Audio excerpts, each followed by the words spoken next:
3 start. चलिए, good morning friends. आज एक और प्रोडक्ट की हम बात करेंगे। वो बात करेंगे deep cleansing and moisturising shampoo herbs and hills का। क्यों बात कर रहे हैं? क्योंकि इन दिनों एक न्यूज़ बड़ी प्राइम चल रही है कि बड़ी बड़ी मल्टीनेशनल कंपनीज ने यूएस के अंदर एक हार्मफुल केमिकल बेंजीन होने के कारण अपने स्टॉक्स वापसी मंगवा लिए हैं शेल्फ्स पे। तो बहुत बड़ा मुद्दा मीडिया में चल रहा है, बाकी जगह पे चल रहा है। हम यूजुअली इन चीज़ों की बातचीत नहीं करते हैं, ध्यान नहीं देते हैं। जैसे आज मैं आप लोगों को क्वेश्चन करूं कि एक बार मैगी ने भी अपने बहुत सारे स्टॉक वापसी मंगवाए थे, बट हम में से 99% लोग आज भी आंसर नहीं कर पाएंगे कि वो कौन सा केमिकल था जिसके मिलने पे मैगी ने अपना स्टॉक वापसी करवाया था। आज एक बड़ी चीज़ है, अवेयर है हमारी हिंदुस्तान की कम्युनिटी को, पॉपुलेशन को। माना जाता है कि बड़ी जल्दी मुद्दा भूलने में उस्ताद हैं हम, बड़ी जल्दी फॉरगिव कर जाते हैं। ये बात सिर्फ आज एक केमिकल की नहीं है, बेंजीन की नहीं है। यूएस में आप जाएंगे और टॉक्सिन टॉक्स आउट जैसी बुक्स पढ़ेंगे तो वहां पर यह मुद्दा बहुत ज्यादा प्रोमिनेंट चल रहा है। आप गूगल करेंगे तो one four dioxane, formaldehyde releasing preservatives, sulphates, paraben जैसे मुद्दे यूएस में बहुत पहले आ चुके हैं। इंडिया आज भी प्रोडक्ट्स के मामले में एक थर्ड वर्ल्ड की तरह बिहेव करता है, और उस थर्ड वर्ल्ड की बिहेवियर के अंदर सबसे बड़ी प्रोमिनेंट बात यह है कि आज भी हम एक रिस्पॉन्सिबल कंज्यूमर नहीं है।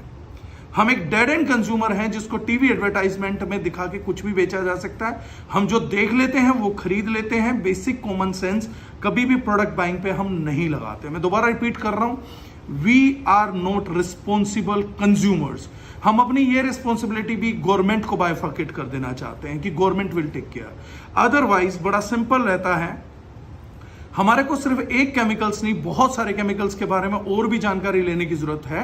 Cosmetics are just not contaminated with one chemical. This was the vision जिसमें 2018 में हमने स्टार्ट किया था। सूनर और लेटर हमारे फूड के केमिकल्स के बारे में, बाकी चीजों के केमिकल्स के बारे में धीरे धीरे आवाज उठ रही है, जागरूकता है। अब ये मुद्दा प्रोमिनेंट है तो मैं ऐड करना चाहूंगा आपको ना सिर्फ बेंजीन के बारे में, क्योंकि वो एक बाय प्रोडक्ट है, लेबल्स पे नहीं लिखा रहता, बट हमारे को एक रिस्पॉन्सिबल कंज्यूमर होने के नाते बहुत कुछ पढ़ने की जरूरत है। मैं कुछ केमिकल्स के नाम और लूंगा जिनका अवेयरनेस हमने दिया था, अपनी पैकेजिंग पे भी दिया था। तो दोज आर जस्ट, अभी तक लोगों को, बहुत कम लोगों को वो भी जानकारी है, सल्फेट्स एंड पैराबेन्स का। तो हमने क्लेम किया अपने शैम्पू के अंदर, एजुकेशन के लिए भी किया, no sulphate, no parabens, no SLS, sodium lauryl sulphate, SLES, sodium lauryl ether sulphate, no triclosan, no dyes, no heavy metals, no formaldehyde. Again ये जो प्रोडक्ट है ये बाय प्रोडक्ट है। No chlorine, no MEA, no DEA, no TEA, no phosphates, no caustics. इस तरीके के बहुत सारे केमिकल्स और भी हैं जो कंटामिनेट करते हैं आपके प्रोडक्ट्स को, जिनके बारे में हम लोग जानकारी नहीं लेते। कुछ ऐसे केमिकल्स हैं जो प्रोसेस के दौरान पैदा होते हैं, जैसे 1,4-डायोक्सेन सबसे खतरनाक केमिकल में से गिना जाता है। इस प्रोडक्ट का हमने रिपोर्ट कराया था and it was found as one four dioxane free. जब हम लोगों ने ऐसे रिपोर्ट कराया तो लोगों ने कहा कि एक इंडियन कंपनी ऐसा करने की क्यों कोशिशें कर रही है। The only reason was to bring awareness of the issue. Product के लिए मैं बता देता हूं, क्योंकि बहुत बड़ी चर्चा आज नहीं करेंगे, बस मैं एक ही रिक्वेस्ट आप लोगों से करूंगा, be a responsible consumer at every step. Go and read your ingredients in particularly.